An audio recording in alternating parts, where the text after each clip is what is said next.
রাসূল বলছেন আমার উম্মত তোমরা শোনো উহুদ পাহাড় হচ্ছে জান্নাতের দরজার সামনে একেবারে জান্নাতে যখনই ঢুকবেন তখনই দরজার পাশে উহুদকে দেখবেন আলা মিন আবওয়াবিল জান্নাহ উহুদ হচ্ছে জান্নাতের পাহাড় এই জান্নাতের দরজার সামনে উহুদকে আল্লাহ দাঁড়া করায় রাখবে শুধু রাসূলকে ভালোবাসার জন্য একসাথে বললেন আল্লাহু আকবার বুঝে যান আপনি শুধু বুঝে বুঝে বাড়ি যাবেন যদি মদিনার থেকে আপনি ইহরাম বেঁধে হজে আসেন অনেকের হজের উমরার ইহরাম মদিনার থেকেও বাঁধা হয় তো মদিনার থেকে যেই মসজিদে ইহরাম বাঁধবেন এটার নাম জুলহুলাইফা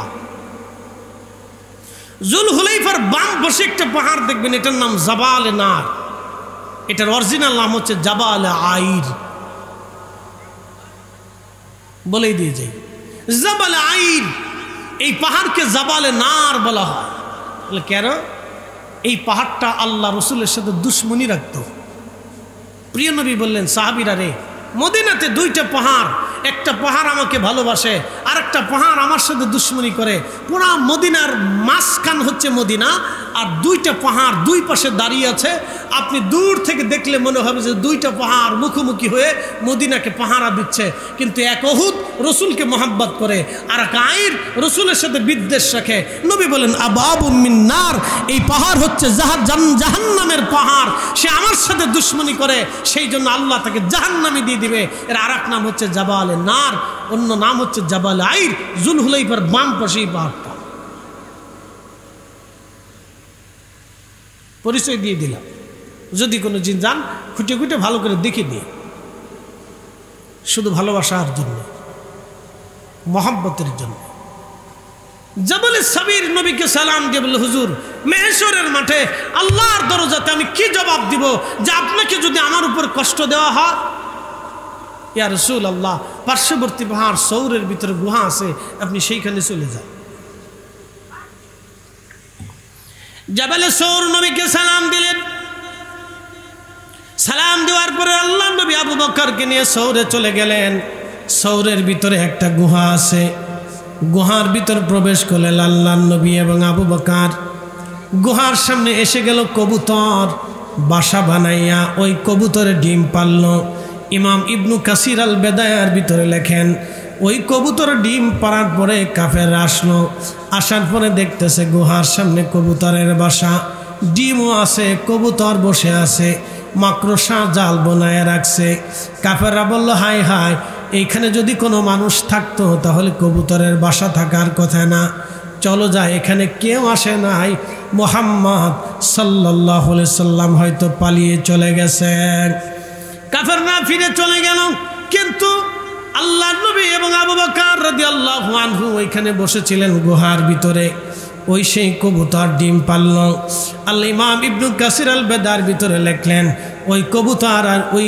জাবালে সৌর থেকে চলে এসে হারামে অবস্থান করলো ওই হারামে অবস্থান করার কারণে তার বংশ বৃদ্ধি হলো হারামে কবুতর মারা নিষেধ কবুতর ধরে যাওয়া নিষেধ কিয়ামত পর্যন্ত হাজিরা হারামে যাবে কবুতরকে খাবার খাওয়াবে একটা কবুতর কেউ ধরবে না কেউ শোবে না কেউ মারবে না কেউ নেবে না কেউ ধরে নেবে না কিয়ামত পর্যন্ত আল্লাহ এই কবুতরের বংশধারা চালু রাখবে কারণ এই কবুতর আমার রসুলকে পাহারা দিয়েছিল একবার জোরে বলা যাবে কি মারহাবা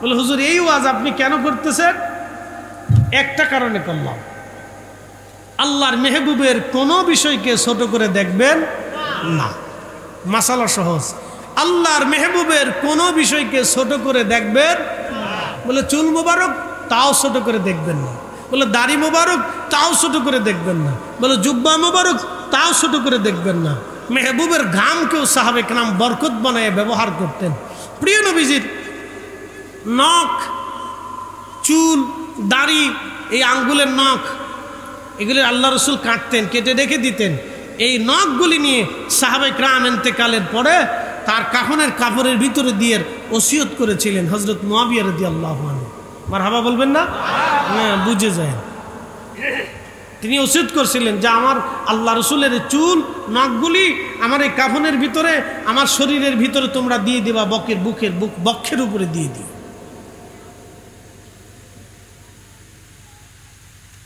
সাহাবায়ে কেরাম ছোট করে দেখে নাই, মেহবুবের কোন জিনিস সাহাবে গ্রাম ছোট করে দেখে নাই। মদিনাতুল মুনওয়ারা, হায় হায় হায়, আল্লাহ রাসূল বলছেন উম্মত যদি কোনোদিন আমার মদিনাতে আসো তো মদিনার আবহাওয়া, মদিনার মাটি, মদিনার বাতাস, মদিনার খাবার, মদিনার গাছ, মদিনার ফল, মদিনার পানি, কোনো কিছুই যেন তোমার কাছে খারাপ না লাগে। আমার মদিনা এটা, আমি মদিনাতে থাকবো, আমি মদিনাতে ঘুমাবো, আমার এই মদিনার মানুষ আমাকে পাহারা দিয়েছে, আমাকে ভালোবেসেছে, এই বাতাসের সাথে এই মাটির সাথে আমার সম্পর্ক। একসাথে বলবেন না মারহাবা। কোনোদিনও মদিনাতে গেলে মদিনার কোনো কিছু যেন আপনার কাছে খারাপ না লাগে। হ্যাঁ, মনে রেখেন, এগুলো তো জানেন না। কোন উম্মত অপদার্থ যে যদি মদিনাতে বলে ধর মদিনার বাতাস ভালো লাগে না, আল্লাহর কসম তোর কপাল পুড়ে যাবে।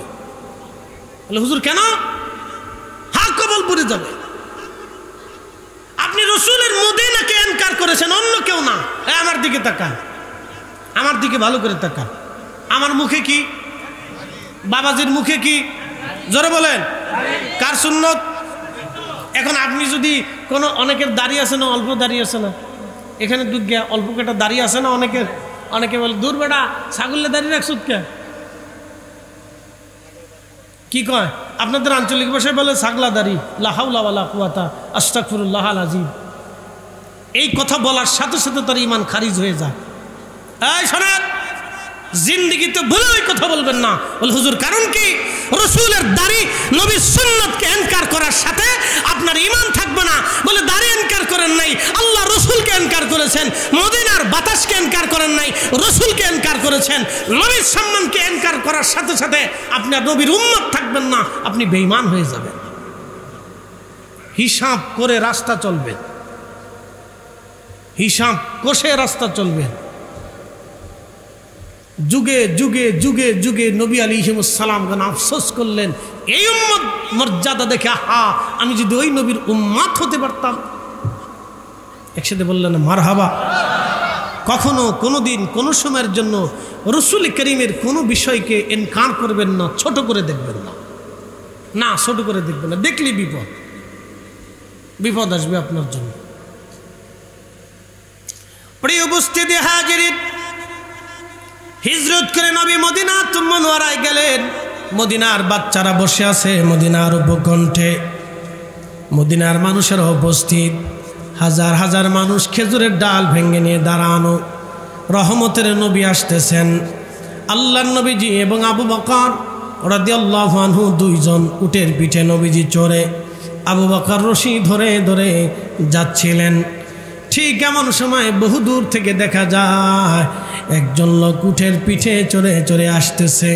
মদিনায় খবর হলো রাহমাতুল লিল আলামিন নবী মদিনাতে আসতেছে। ঠিক তখনই বাচ্চারা বের হয়ে দৌড়ায় গাইতে লাগলো, তলাআল বাদরু আলাইনা মিন সানিয়াতিল ওয়াদা ওয়াজাবাশ শুকরু আলাইনা মাদা লিল্লাহি দা। একবার জোরে বলা যাবে কি মারহাবা? আল্লাহুম্মা সাল্লি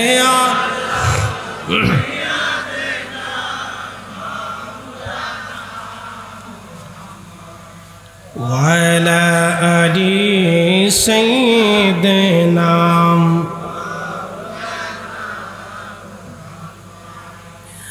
প্রিয় ভাইরা আমার, খারাকান্দিবাসী মনোযোগের সাথে শুনবেন, আমি আর লম্বা বাড়াবো না, সময় সংক্ষিপ্ততা, রাত গভীর হয়ে যাচ্ছে। বাদশা এবার নবীজির জন্য বাড়ি বানিয়েছিলেন। ওই যে 400 আলেম যারা বাড়ি নির্মাণ করেছিলেন তাদের বংশধর মদিনাতে বাড়তে লাগলো।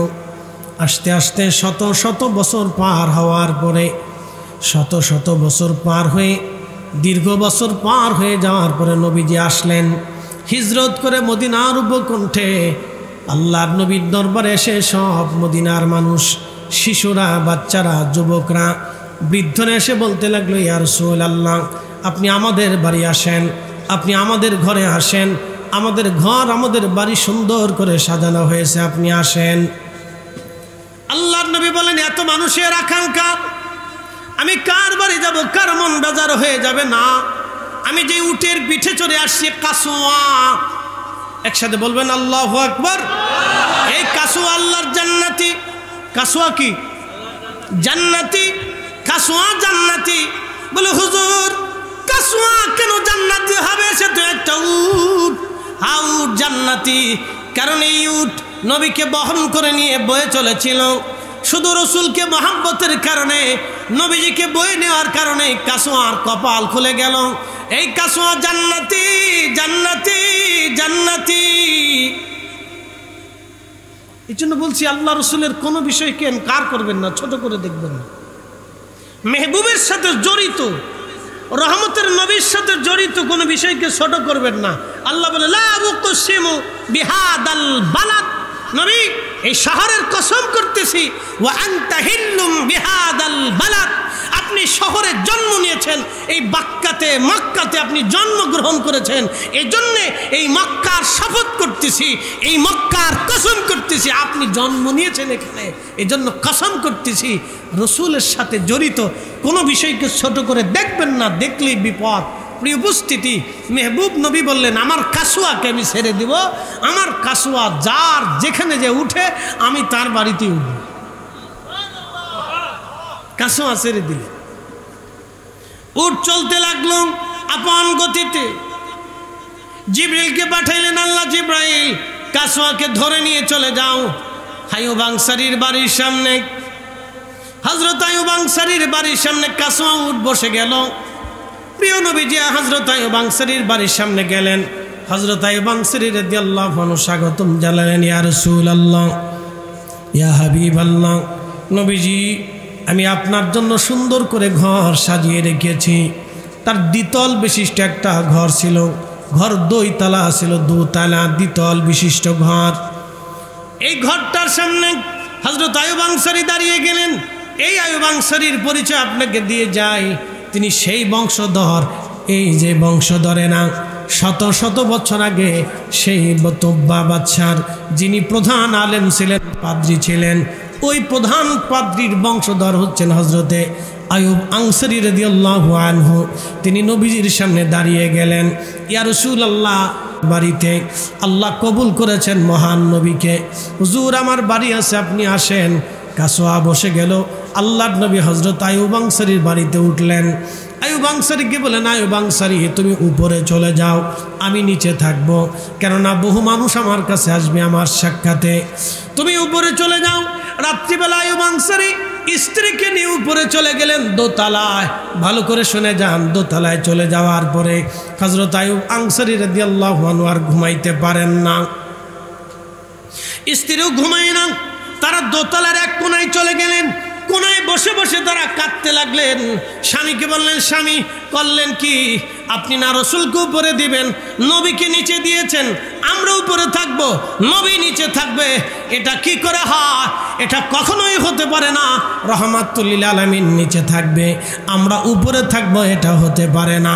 এটার নাম আদব, এটার নাম তাজিম, এটার নাম সম্মান।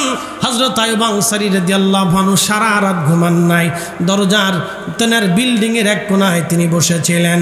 ওই বিল্ডিংয়ের কোনার থেকে সকালবেলা নেমে আসলেন। নেমে এসে বলেন, ইয়া রাসূলুল্লাহ, আইয়ুব আনসারী আর উপরে থাকবে না। বলে, আইয়ুব আনসারী কেন, কি হয়েছে তোমার? বলে, হুজুর রাহমাতুল লিল আলামিন নিচে থাকবে আর আমি উপরে থাকব, এমন বেয়াদবি আইয়ুব আনসারী করতে পারবে না। হুজুর আপনি উপরে চলে যাবেন, না হয় আমি বাড়ি ছেড়ে দিলাম আপনাকে। আল্লাহর নবী বললেন, না আইয়ুব আনসারী, তোমার বাচ্চা কাচ্চা নিয়ে কষ্ট হবে, তুমি নিচে থাকো, আমি উপরে চলে গেলাম। এটা সাহাবীদের আদব ছিল, সাহাবীদের আদব ছিল, সাহাবীদের প্রেম ছিল এটা। সাহাবীদের নবীর প্রতি এইভাবে সম্মান দেখাইতেন। হযরত আইয়ুব আনসারী রাদিয়াল্লাহু আনহু নিচে চলে গেলেন, আল্লাহর মেহবুবকে উপরে দিয়ে দিলেন। আল্লাহ রসুল উপরে চলে গেলেন, হযরত আইয়ুব আনসারী চাবি এনে দিলেন। আল্লাহর নবী বলেন, আইয়ুব আনসারী চাবি দিলা, আমার চিঠিখানা কোথায়? বলি, ইয়া রাসূলুল্লাহ, আপনি চিঠির খবর কি করে জানেন? বলে, বাদশাহ তোমার জন্য চিঠি রেখে দিয়ে, আমার জন্য চিঠি রেখে দিয়ে গেছিল, তোমাদের বংশ পরস্পরে আমানত দিয়ে গেছে, চিঠিখানা আমাকে দিয়ে দাও। আল্লাহর নবীকে বললেন, ইয়া রাসূলুল্লাহ, চিঠির খবর আপনি কেমনে জানেন? আল্লাহর নবী বললেন, আইয়ুব আনসারী, আমি নবী, নবীর দরজায় আল্লাহর পক্ষ থেকে খবর হয়। একবার জোরে বলা যাবে কে মারহাবা? আল্লাহু আকবার। না না, জোরে বলেন আল্লাহু আকবার। মেহবুব নবী চিঠিখানা পড়লেন, শত শত বছর আগে দেওয়া। সে চিঠির মধ্যে লেখা, তুব্বাওয়াল হুমায়রির পক্ষ থেকে, ইয়ামানের বাদশার পক্ষ থেকে আখিরি নবীকে সালাম।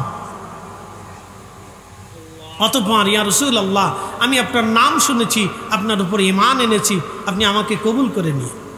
আল্লাহ রসুল চিঠিখানা পড়ে বলেন, নেক বক বাদশা তুব্বাওয়াল হুমায়রিকে আমি কবুল করলাম, আল্লাহ কবুল করে নিয়েছে। একসাথে বলবেন আল্লাহু আকবার। দুজাহানের সরদারি আল্লাহ আমরারে দিছে না নবীকে দিছে? আমার রসুলের সরদারি কি শেষ না চলমান? কিয়ামত পর্যন্ত চলমান থাকবে। শুধু এইখানে শেষ? শোনেন, সহিহ বুখারীর কিতাবুল ফিতানের ভিতরে আছে, ভালো করে শোনেন। আল্লাহ রসুল আল্লাহর মেহবুব বলেছেন, আমার উম্মত তোমরা শোনো, আমার বংশ রক্তধারায়, হাসানি হুসেইনি রক্তধারাতে কিয়ামতের পূর্বক্ষণে আমার বংশধরে একটা সন্তান জন্ম হবে, তার বাবার নাম হবে আব্দুল্লাহ, তার নিজের নাম হবে মুহাম্মদ। ভালো করে শোনো, আমি রসুল যেইভাবে খোদার জমিনে খোদার দিন প্রতিষ্ঠিত করেছি, আমার সেই মাহাদি তার পরিচয় হবে ইমাম মাহাদি রূপে। শোনো আমার উম্মতেরা, কিয়ামতের আগে আমার বংশ, আমার রক্ত, আমার মেহাদি তাম দুনিয়াতে খোদার জমিনের 1 ইঞ্চি মাটি জমিন বাকি থাকবে না। আমার আল্লাহর জমিনে আমার এই দ্বীনের পতাকা আমার মাহাদি উড়িয়ে দিবে এবং আল্লাহর হুকুমত বিধান জমিনে বাস্তবায়ন করবে। একসাথে বলবেন আল্লাহু আকবার। আল্লাহু আকবার।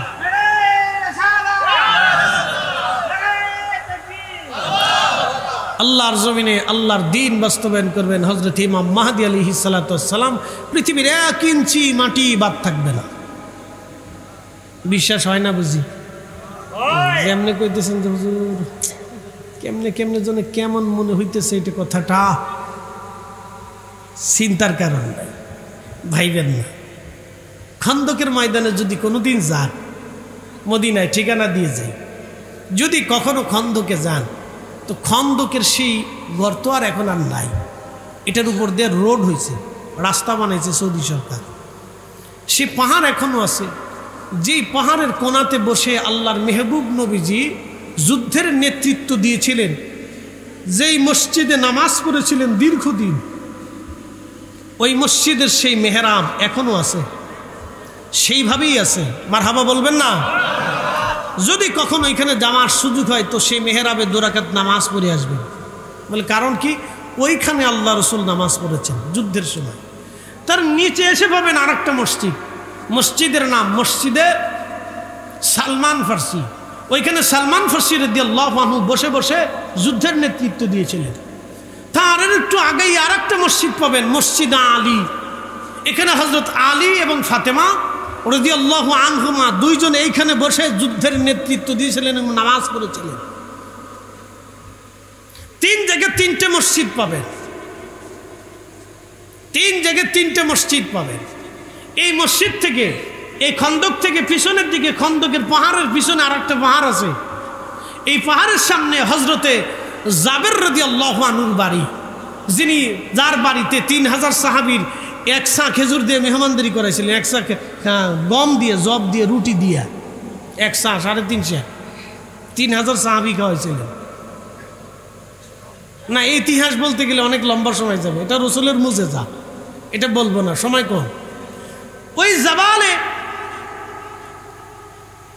খন্দকের পিছনে আরেকটা পাহাড় আছে, নাম জাবাল আবু সিলা। এই জাবাল আবু সিলাতে ছোট্ট একটা গুহা আছে। এই গুহাতে আল্লাহর মেহবুব নবী 3 দিন 3 রাত সেজদায় পড়ে কেঁদেছিলেন। কি কাঁদছিলেন? ইয়া রব হাবলি উম্মতি, ইয়া রব হাবলি উম্মতি, ইয়া রব হাবলি উম্মতি। আল্লাহ, আমার উম্মতের গুনাহ হয়ে গেছে, আমার উম্মত অপরাধ করছে, আমার উম্মতের গুনাহ হয়ে গেছে, আমার উম্মতের অপরাধ হয়ে যাবে। আল্লাহ, আমার উম্মতের কি হবে, উপায় কি হবে? একসাথে বলবেন না মারহাবা। আর আমরা উম্মত হয়ে কি দিছি? সুদ দিছি, ঘুষ দিছি, মিথ্যা সাক্ষ্য দিছি, গীবত দিছি, শিকায়ত দিছি, তহমত দিছি, ফায়সা কথা দিছি, মিথ্যা দিয়েছি, মানুষ ঠকিয়েছি, জমি কেড়েছি, অন্যের মাথায় বাড়ি মেরেছি। কি কথা কন না কেন? আস্তে কন কেন? জোরে বলেন। শোনেন, সারা জিন্দিগি সেজদায় পড়ে থাকলেও কাজ হবে না যদি পেটের ভিতরে হালাল খাবার না যায়। আপনি ঠিক বললেও ঠিক, না ঠিক বললেও ঠিক, যেটা বলছি এটাই ঠিক, এটা আল্লাহ রসুলেরটাই ঠিক। বলে দিয়ে যাই, কিয়ামত পর্যন্ত সেজদা দিবেন, হারামে যায় সেজদা দিবেন, মদিনায় যায় সেজদা দিবেন, হারামের কাবা শরীফের গিলাফ ধরে ধরে কাঁদবেন, কাবা শরীফের সামনে পাথরের সাথে মিশে সেজদা দিবেন। আপনি 1000 বার যদি হাজরে আসওয়াদের মধ্যে সুমা লাগাইয়া ভাবেন যে গুনাহ টেনে নিবে, কাজ হবে না যদি হালাল খাবার পেটের মধ্যে না থাকে। বলে দিয়ে গেলাম, হালাল খাবার পেটের মধ্যে না থাকে, যদি হালাল রিজিক পেটের মধ্যে না থাকে, 100 বছর সেজদা দিলেও সেজদা কবুল হবে না। বলে কারণ কি? হাতে ময়লা, জমানে ময়লা, চোখে ময়লা, রক্তে ময়লা, দেহে ময়লা, পাকস্থলীতে ময়লা, কালবে ময়লা, ফ্যাপসায় ময়লা, কলিজায় ময়লা, রক্তে ময়লা, গোশতে ময়লা, রগে ময়লা, কাপড়ে ময়লা, জুব্বায় ময়লা, পাগড়িতে ময়লা, টুপিতে ময়লা, পানিতে ময়লা, খাবারে ময়লা, সব জায়গায় ময়লা। বলে কি ময়লা? হারামের ময়লা। বুঝে বুঝে বাড়ি যায়, খালি ওয়াজ শুনে গেলে হবে না, বাড়ি পর্যন্ত আমার যত ওয়াজ শুনছেন কোনোটাই না নিতে বলে এই একটা নিয়ে যান, এই একটা নিয়ে যান, এই একটা নিয়ে যান, বাড়ি পর্যন্ত কাজে লাগবে না। হ্যাঁ, আল্লাহর কসম করে বলতেছি, পৃথিবীর কোনো অলির জিন্দিগিতে পাবেন না তারা হারাম খাইছে। আর হারাম খাইলেও এমনভাবে তওবা করছে, তওবার পর তওবা, তওবার পর তওবা, কান্নার পর কান্নার কারণে আল্লাহ তাদেরকে পবিত্র বানাই দিছে। আসতে হয়ে গেল না সুবহানাল্লাহ? জোরে বলেন, জোরে। মালিক ইবনে দিনার প্রথম জীবনে তিনি মদুপায়ী ছিলেন। বিশর আল হাফি প্রথম জীবনে মদুপায়ী ছিলেন। পৃথিবীর বহু ওলি প্রথম জীবনে, হাসান বসরি প্রথম জীবনে তিনি এই দুনিয়াদারিত্বের ভিতরে ছিলেন। হযরত আব্দুল্লাহ ইবনে মুবারক প্রথম জীবনে মদুপায়ী ছিলেন। আব্দুল্লাহ ইবনে মুবারকের উস্তাদের নাম হযরত ইমামুল আজম আবু হানিফা, তিনার উস্তাদের নাম ইব্রাহিম নখঈ, তিনার উস্তাদের নাম আব্দুল্লাহ ইবনে মাসউদ, তিনার উস্তাদের নাম রাহমাতুল লিল আলামিন, তিনার উস্তাদের নাম রব্বুল আলামিন। আল্লাহ ছাত্র নবী, নবীজির ছাত্র আব্দুল্লাহ ইবনে মাসউদ, তিনার ছাত্র হযরত ইব্রাহিম নখঈ, তিনার ছাত্র ইমামুল আজম আবু হানিফা, তিনার ছাত্র আব্দুল্লাহ ইবনে মুবারক রাহিমাহুল্লাহ, রিদওয়ানুল্লাহি তাআলা আলাইহিম আজমাইন। মুসলমান, হযরত আব্দুল্লাহ ইবনে মুবারক প্রথম জীবনে মদপায়ী ছিলেন, কিন্তু পরবর্তীতে তওবা আর ইখলাস আর কান্নাকাটি তাকে এমন করেছিল তিনি পৃথিবীর শ্রেষ্ঠ মুফতির এক মুফতি হয়েছিলেন। এই উম্মতের শ্রেষ্ঠ মুফতির এক মুফতি, তিনি হানাফি মাযহাবের শ্রেষ্ঠ ফকির এক ফকির, তিনি আব্দুল্লাহ ইবনে মুবারক রাহমাতুল্লাহ আলাইহি। একসাথে বলবেন না মারহাবা? সেতারা বাজায় গান গাইতেন, সেতারা সেতারা। এ যুবক, তোমার আর কি আছে ঘোড়ার ডিম ছাতা? 1.5 লাখ টাকার এক মোটর সাইকেল পাওয়ার পরে ও চিন্তা করে আমি দুনিয়া পেয়ে গেছি, আমি বিমান চালাইতেছি। 1.5 লাখ টাকার এক মোটর সাইকেল পেয়ে মনে করছে দুনিয়া পেয়ে গেছি গা। হাতে এমনি মোটর সাইকেল চালায়, উস্তাদও চিনে না, হুজুরও চিনে না, মুরব্বিও চিনে না, বাপও চিনে না, দাদাও চিনে না, চাচাও চিনে না, দাদাও চিনে না, নানাও চিনে না, সমাজপতিও চিনে না, চেয়ারম্যানও চিনে না, মেম্বারও চিনে না, ইমাম সাহেবও চিনে না, ফিস সাহেবও চিনে না, কাউরেই চিনে না। কি কথা ঠিক আসতে কোন জোরে বলে? কাউরেই চিনে না, ও মোটর সাইকেল চিনে, খালি গিয়ার মারতেছে।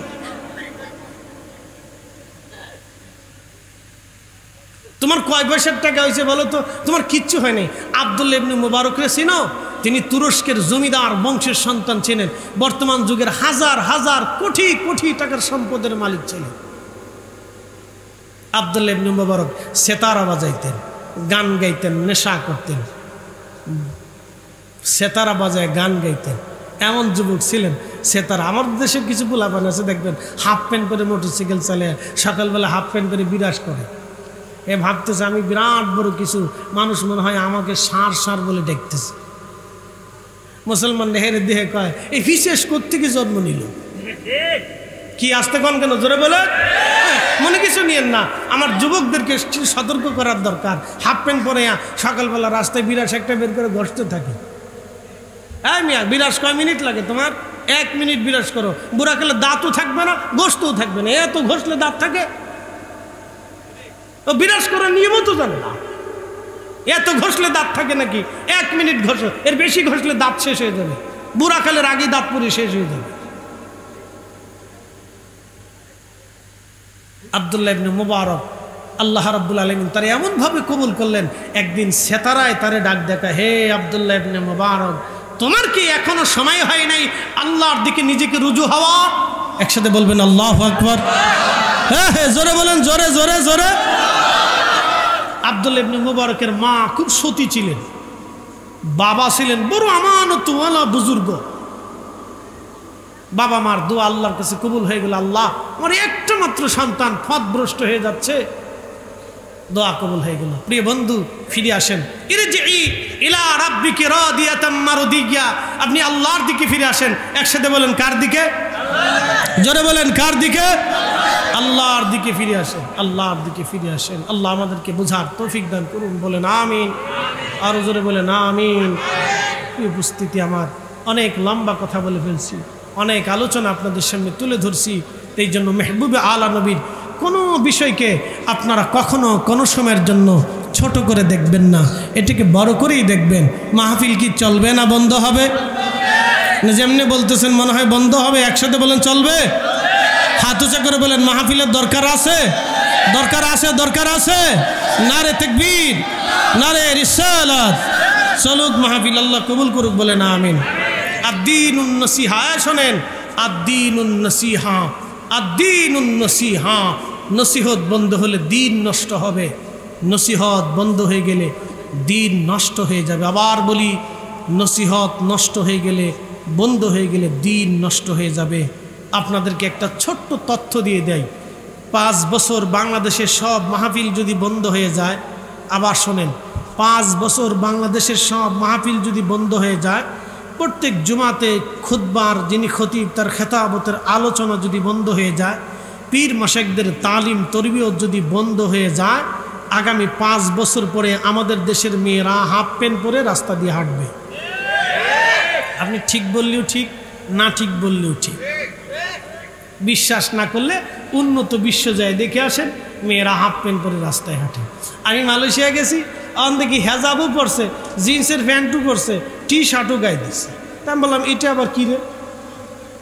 হেজাবও পরে মেয়ে, টি শার্টও পরে, জিন্সের প্যান্টও পরে। আমি বললাম এটা কোন ধরনের পর্দা? দেশের সিস্টেম এইটা। বলে কেন? উন্নত বিশ্ব। মাশাআল্লাহ, দারুণ হয়েছে। বুঝেন নাই? আবার বুঝাইতেছি আপনাদের, আবার বুঝাই, আপনাকে বুঝাই। হুজুর ওয়াজ করছে, বাবারা পাগড়ি মাথায় দেওয়ার সুন্নত খুব দামি, 70 গুণ নেকি হবে। ওয়াজ তো যে শুনছে সে খুব মনোযোগ দিয়ে শুনছে, সে বলতেছে বাহা মাশাআল্লাহ খুব সুন্দর ওয়াজ করছে তো হুজুরে। তো 2 বন্ধু রাস্তা দিয়ে আস্তে আস্তে আসার সময় চিন্তা করলো পাগড়ি আজকে মাথায় দিব, আস্তে করে লুঙ্গিটা টান দিয়ে খুলে মাথার মধ্যে পাগড়ি বাঁধছে। পরনে আছে জেঙ্গু, জেঙ্গু না কি কয়, লেংটু না জাইঙ্গে, জাইঙ্গে ফরন আছে, জাইঙ্গে মাথায় বাঁধছে কি লুঙ্গি দিয়ে পাগড়ি বানাইছে। তো লুঙ্গি খুলে মাথায় পাগড়ি বানাইলে যত নাকি প্যান আর শাক গাই দিয়া মায়া মানুষ মাথায় হেজাব বানলে তত নাকি। বুঝেন নাই? লুঙ্গি খুলিয়া মাথায় পাগড়ি বানাইলে যত নাকি মায়া মানুষ জিন্সের প্যান্ট পরিয়া শাক গাই দিয়া হেজাব বানলে তত নাকি। এবার বুঝে নেন যে কত নেকি। আপনি এবার বুঝে নেন যে নেকি কত। এই জন্য নসিহত চলবে। মিলাদুন নবীর মাহফিল বন্ধ করার আপনার প্রয়োজন কি আছে? এই মাহফিল চলবে, রসুলের আগমনের মাহফিল চলবে। আপনি যত বেশি পারেন মাহফিল দেন। আমার দেশে মাহফিল হওয়ার দরকার, কথা কোন নাকি ঠিক কিনা? বেশি বেশি মাহফিল দেন। সিরাতুন নবী দেন না মিলাদুন নবী দেন, ইসলাহি দেন না তাফসীরুল কোরআন দেন, এই আপনার দস্তরবন্দি দেন না খতমে বুখারী দেন, মাহফিল দিতে থাকেন। যে নামে দেন মাহফিল যেন হয়, আপনার যে নামই থাকুক মাহফিল যেন হয়। নাম নিয়ে ঝগড়া করার দরকার কি? রসুলের দরজাতে নবীর জমানাতে কোনো নামই ছিল না। খতমে বুখারী ছিল না, খতমে কোরআন ছিল না, তাফসীরুল কোরআন মাহফিল ছিল না, সালানা ইসলাহ ছিল না, ইসলাহি ছিল না, মিলাদুন নবী শব্দ ছিল না, সিরাতুন নবী শব্দও ছিল না। এই শব্দে কোনো মাহফিল রসুলের জমানাতে ছিল না। ওই হিসাবের জমানার হিসাব করলে তাহলে সব নাম বাদ দিতে হবে। আপনার যে নামেই হোক মাহফিল চলতে হবে, কথা কন নাকি ঠিক কিনা? নাম যেটা হোক, কাজ কোরআন সুন্নাহ, কথা ঠিক কিনা? নাম যেটা হোক অসুবিধা নেই।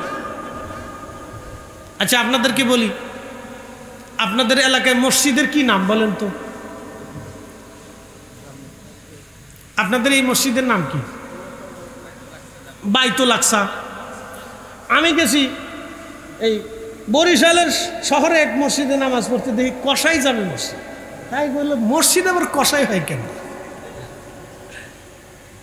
মানসিক মাহফিলে যাওয়ার সময় দেখি ভালুকার আগে বাম পাশে মা মসজিদ। লোকটা মার ভক্ত ছিল, মা নামে মসজিদ লাগাই দিচ্ছে, মা মসজিদ। তাই চিন্তা করলাম মসজিদ আবার মা কেমনে হয়? একটা নাম, নাম যেটা হোক, মসজিদটা ঘর কার? এই কথাটা মনে রাখবেন। বুখারী শরীফ হাদিস কিন্তু ইমাম ইসমাইল বুখারীর জবানের কথা না, হাদিস কিন্তু আল্লাহ রসুলের কথা, ঠিক কিনা? সংকলন করেছেন ইমাম বুখারী, এই জন্য লেখা হয়েছে বুখারীর হাদিস। হাদিস কিন্তু বুখারীর না। হাদিস সহিহ মুসলিম, মুসলিমের হাদিস, মুসলিমের কোনো হাদিস না, হাদিস রসুলের। কিন্তু ওনার নামে কিতাব, নাম যেটা হোক কথা কিন্তু রসুলের কথা, ঠিক কিনা? নাম যেটা হোক কথা কার? রসুলের। মাহফিল যে নামে হোক, মাহফিল বেহেশতের বাগান, এটা আল্লাহ তার রসুলের। এটা নিয়ে নাম নিয়ে ঝগড়া করেন না, এগুলি বাদ দিয়ে আমাদের কাজ হলো বেশি বেশি মাহফিল করা। আগামী 50 বছরে বাংলাদেশে এরকম মাহফিল নাও হতে পারে। হ্যাঁ, নাও হতে পারে, স্বাধীনতা নাও থাকতে পারে, পরাধীনতাও আসতে পারে। আমরা জানি না আমাদের ভাগ্যে কি আছে। আল্লাহ আমাদেরকে দয়া করে যেন কিয়ামত পর্যন্ত চালায়, বলে না আমিন। নাম নিয়ে ঝগড়ার দরকার নেই, বাড়তে থাকুক, চলতে থাকুক। আলেমদের কথা শুনতে শুনতে শুনতে শুনতে শুনতে শুনতে মানুষের দিল উজালা হবে। এই জন্য মাহফিল দরকার। আল্লাহ আমাদেরকে বেশি বেশি মাহফিল করার তৌফিক দিক, সকলে বলে না আমিন।